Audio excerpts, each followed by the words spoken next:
Bem, pessoal, dando continuidade à nossa aula, vamos aprender aqui, revisar alguns conceitos de Big Data.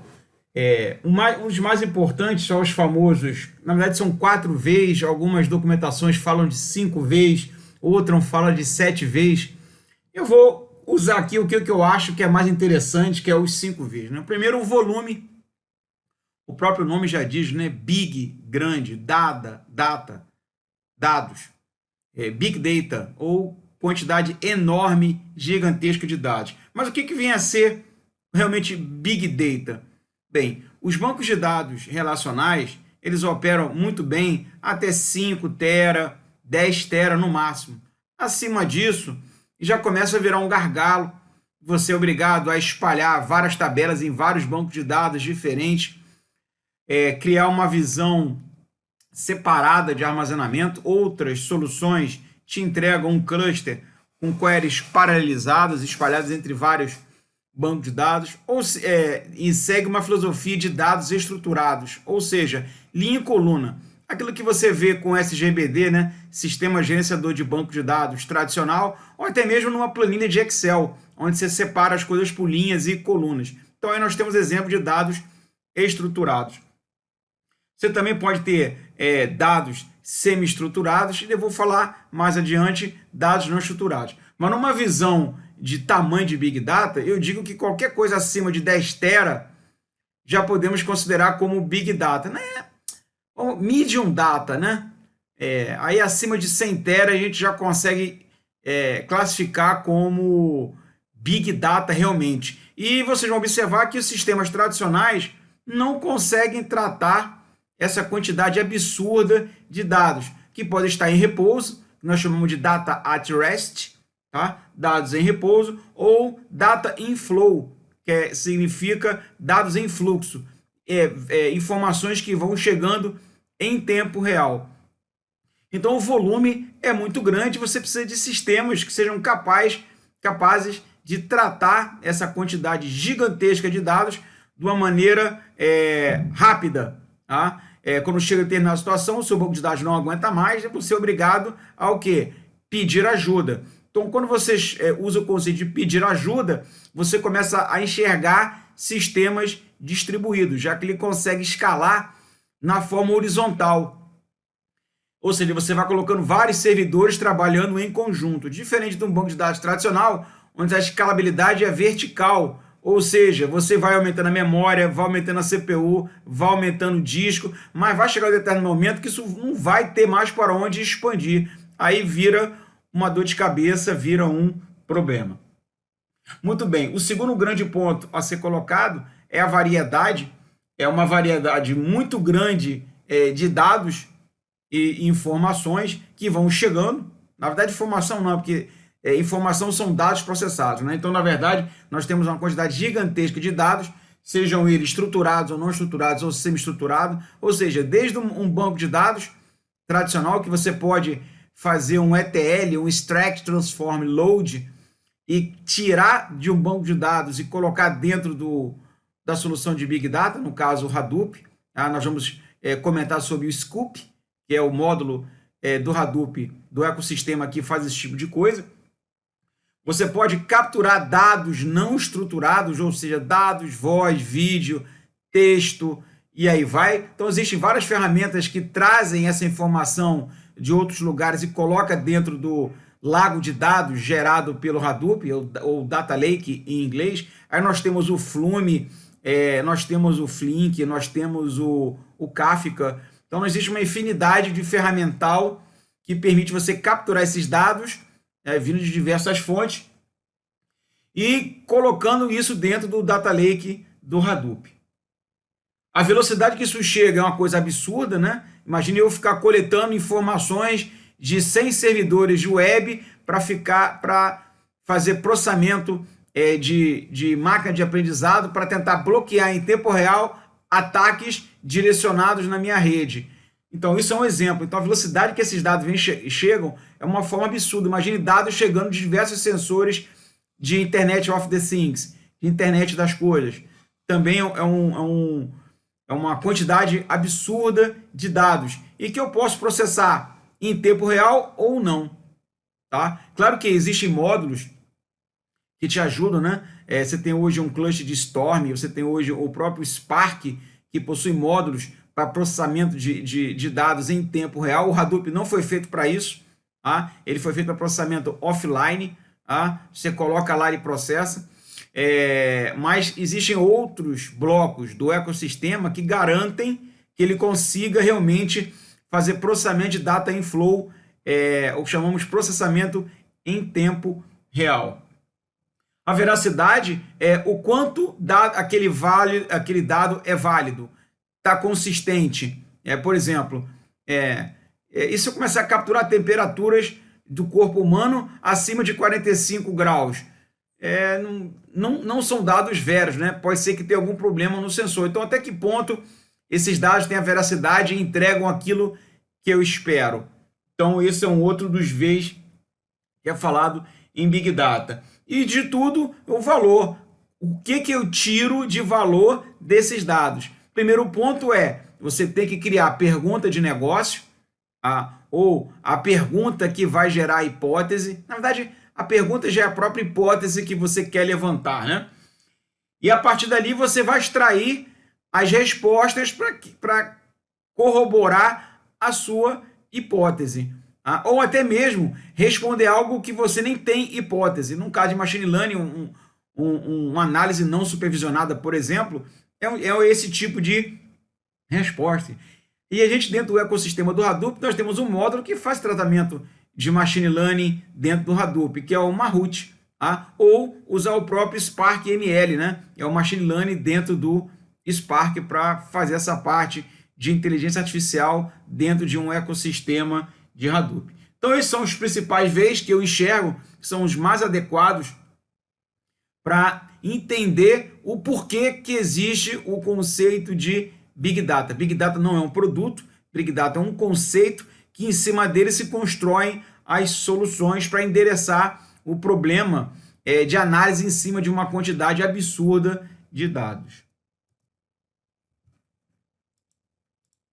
Bem, tudo começou com 2 artigos publicados pelo Google, um sobre o Google File System, em 2003, e depois o framework MapReduce, que é um ambiente de desenvolvimento que tira a complexidade do desenvolvedor, né? Eu, como já programei em MPI PVM, que é o Parallel Virtual Machine, e o Message Passing Interface, que são bibliotecas de paralelismo que são extremamente complicadas de você desenvolver código. Você tem que tratar concorrência, verificar se seu dado pode ser particionado ou não. Você tem que pensar em problemas de deadlock, que o processamento fica travado e não consegue sair em máquinas totalmente distribuídas. Isso é uma tarefa extremamente complexa, que dá muita dor de cabeça. Eu já tive muitas noites mal dormidas para fazer depuração de código escrito em MPI.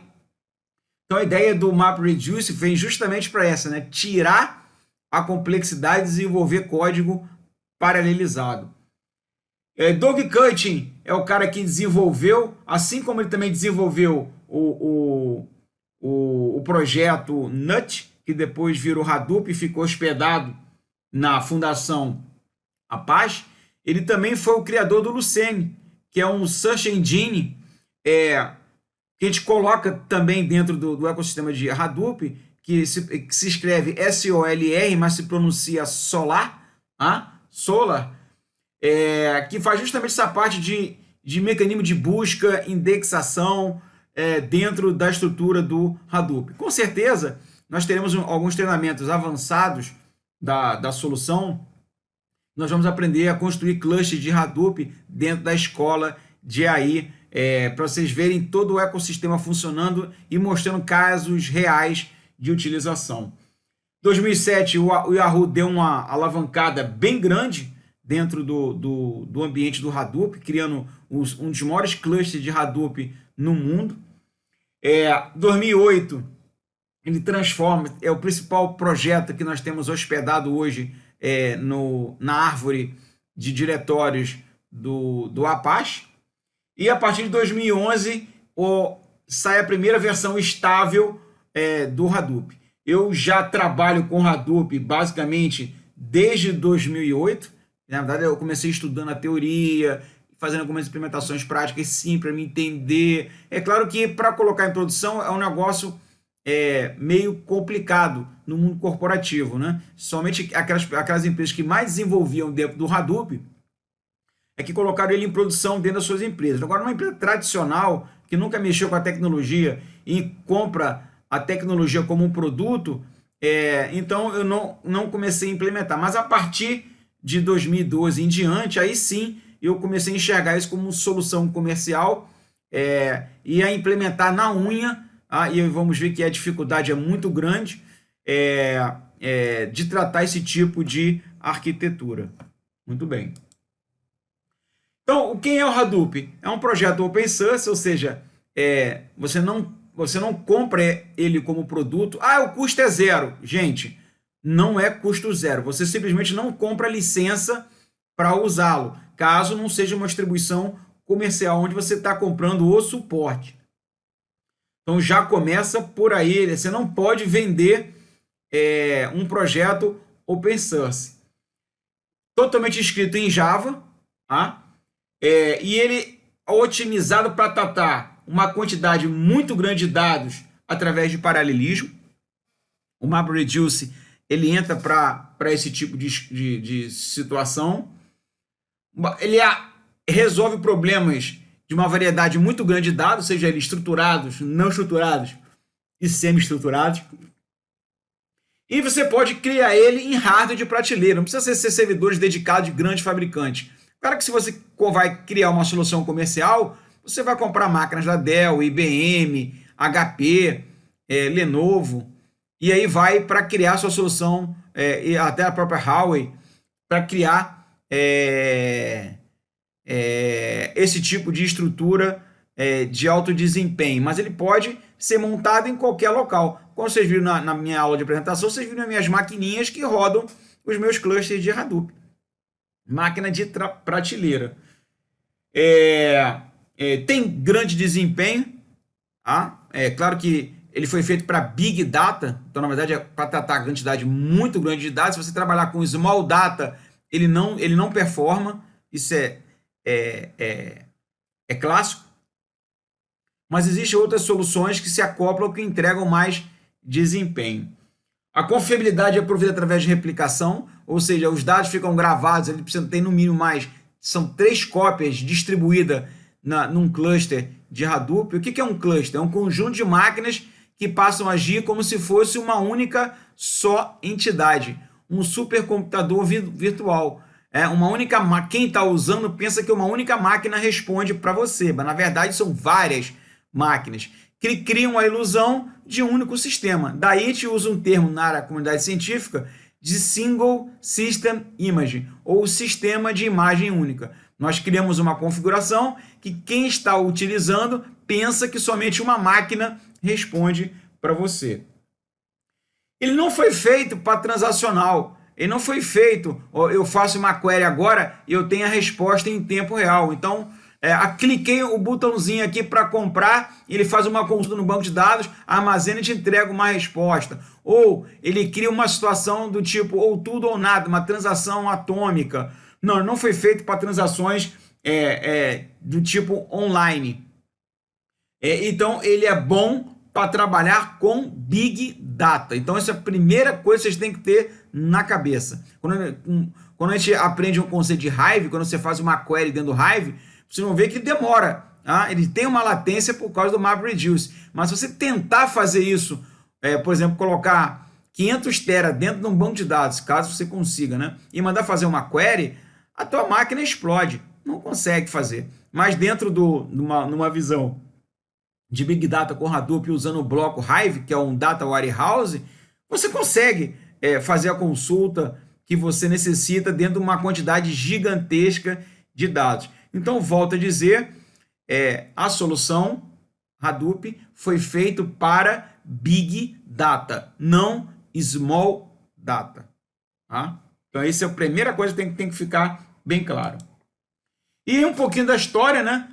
Desde a criação do NUT, vai passando por várias vários ambientes. Nós temos a criação dos primeiros blocos de apoio do ecossistema. Você tem o Hive, que é o Data Warehouse, o Pig, que é uma linguagem que permite você trabalhar com ETL, extração, transformação e carga. HBase, que é um banco de dados colunar do tipo NoSQL ou NoSQL, onde vai uma forma totalmente diferente de você armazenar dados. Ele usa o conceito de família de colunas, ele não utiliza aquele conceito de linha, coluna, chave primária, chave estrangeira, muda um pouco todo. 2011, você começa a observar que começa a criar distribuições comerciais para atender o mercado corporativo.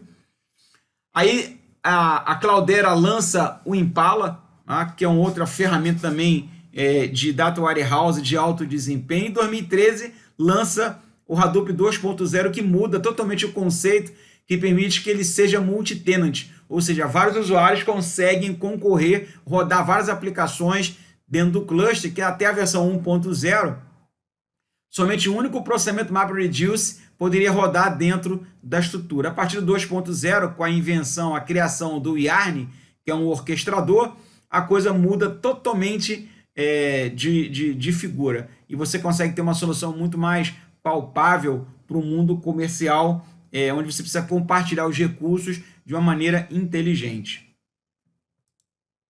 Novamente, você começa a observar todo o fluxo. A partir... aqui, você tem o Facebook, lança o Hive, suporte SQL, que é o Data Warehouse. Em 2008 é criada a Cloudera, e na verdade já existia a Hortonworks, que era uma versão totalmente open source, em todos os sentidos. A Cloudera tem uma parte que é open source, mas a maioria é código fechado. E a partir daí o negócio só deslancha. Em 2009 você pode observar, você tem aí 1.460 nó, organizando em 16,25 horas, mais em cima de mais... aqui nós temos duas coisas, né? A organização mais rápida, 62 segundos em 1.460 nodes, e uma outra organizando petabytes em 16,25 horas sobre 3.658 nodes. Aqui eu tenho dois clusters, né? Um de 1.460 nodes, e aqui eu tenho 3.650 nós, fazendo processamento diferente. Aqui ele levou 62 segundos por alguns teras, e aqui nós temos peta em cima de 3.658. Como vocês podem observar, está um pouco desatualizado, mas você vê a cada ano a quantidade de empresas que vem investindo na solução é muito grande, só tende a aumentar. No Brasil nós temos várias empresas, a própria Petrobras, Embraer, são exemplos clássicos de grandes empresas que estão investindo pesadamente em cima do Hadoop.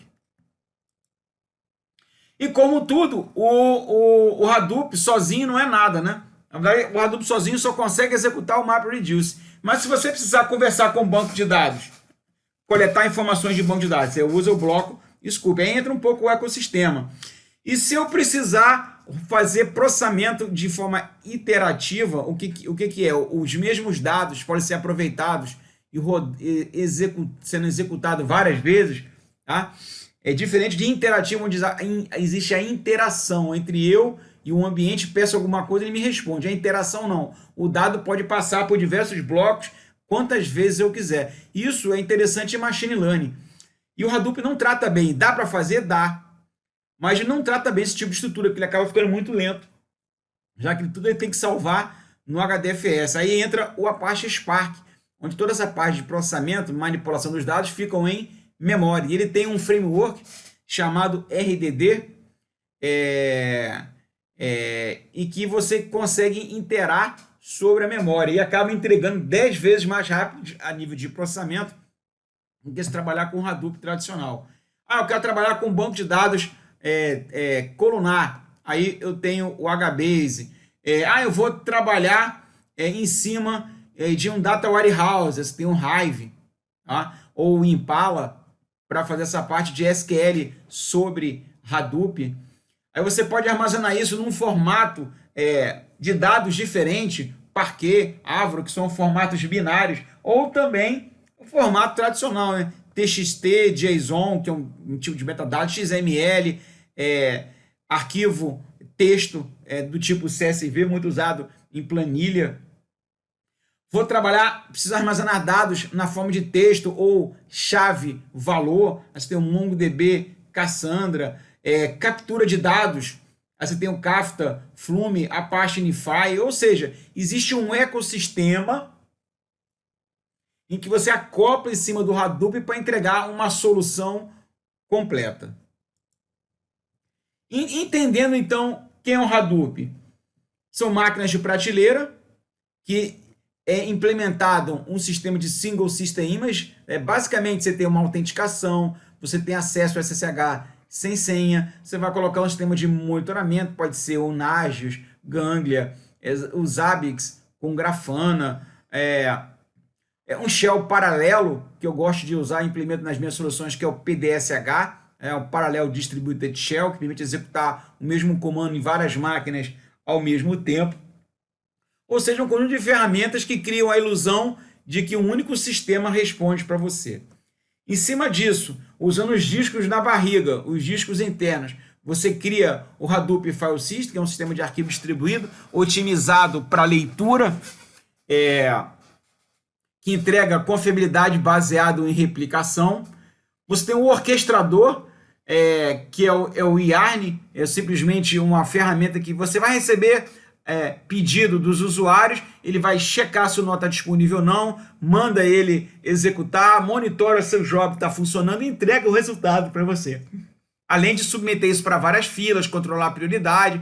Ou seja, ele é um orquestrador, é o cara que recebe as requisições e faz o meio de campo. Opa, peraí, esse nó está funcionando, eu vou mandar para ele, ou eu preciso de tantos nós para rodar isso daí, ou esse usuário, ele está selecionado, ele pode estar rodando uma fila que está nomeada para trabalhar no nó A, B, C e D, então vou mandar para lá. Então essa que é a função do Yarn, é o orquestrador, é o cara que vai controlar, é o guarda de trânsito que vai gerenciar o processo. Em cima do Hadoop, você tem os frameworks, né? O MapReduce, o Spark, processamento em memória, tem o Storm, que também pode executar em paralelo, mas ele pode se aproveitar do próprio Hadoop para colocar a sua estrutura em cima. O Hive, que é um Data Warehouse, você tem o Whitebase, ou seja, você tem todo o ecossistema que trabalha em cima do Hadoop para apoiar os problemas de negócio que você precisa entregar no seu projeto.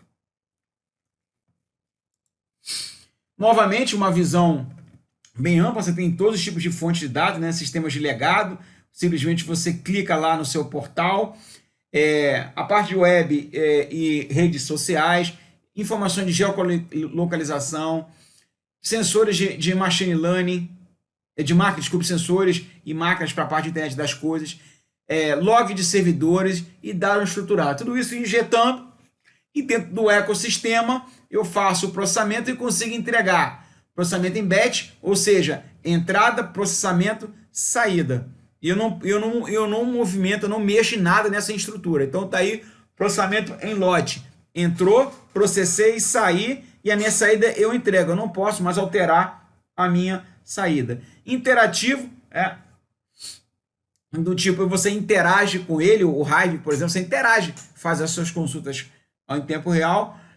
E também tem aplicações que precisam processar em tempo real. Spark, por exemplo, ou IoT, uma ferramenta de IoT, você vai chegando dados de sensores e em tempo real eu vou verificar se a minha máquina tende a quebrar ou não, ou se o cara pode ter a tendência naquele momento de ter um ataque cardíaco ou não. Então precisa de dados sendo processados em tempo real. E obviamente, para a gente fechar essa parte dessa aula, nós temos várias soluções comerciais. Huawei, Microsoft, MapR, IBM, Hortonworks. Será que a Hortonworks acabou, né? Ela foi comprada pela Cloudera, tá? Então, na verdade, ele virou um produto só. Você tem soluções da Amazon, solução na própria Microsoft, da Techstacks, Dell. Então, na verdade, várias empresas juntas conseguem entregar o que nós chamamos de soluções de Big Data e Analytics. A própria Huawei tem lá o Fusion Insight, HD como solução, a IBM, que é o Big Insights, Cloudera com a solução, tem várias soluções lá, né? Mas você tem lá o Cloudera Data Manager, e aí vai. Cada uma dessas empresas, a Hortonworks tinha um HDP, então cada um tem a sua própria solução empacotada, sua solução empacotada, onde ele disponibiliza para você colocar isso, né, para processamento de Big Data Analytics, uma solução comercial para entregar suporte para você, que é o mais importante. Por que isso, gente? Construir um cluster na mão não é fácil. Eu faço simplesmente por uma questão pessoal. Eu tenho que rodar, eu tenho que ver, tá? Para eu sentir o poder da solução na minha mão. Até na hora que der algum problema, eu já tenho conhecimento acumulado de troubleshooting, que é identificação e correção do erro, para que os meus clientes tenham segurança do suporte que eu vou aplicar. Tá? Então, eu gosto de construir na mão, independente de ter uma solução comercial. Mas, com certeza, se eu for colocar isso em produção em algum cliente, eu adoto uma solução comercial. Qual é a solução comercial que você mais utiliza, Pitanga? A princípio, eu estou trabalhando com a Cloudera, estou fazendo um treinamento de Big Data e Analytics na Huawei, para me entender a solução deles também, para poder aplicar também em meus clientes como uma solução de mercado. E com isso, fechamos essa segunda parte da nossa aula. Vejo vocês na próxima aula, nós vamos tratar conceitos um pouco mais avançados da solução. Muito obrigado e vejo vocês na próxima aula. Até lá!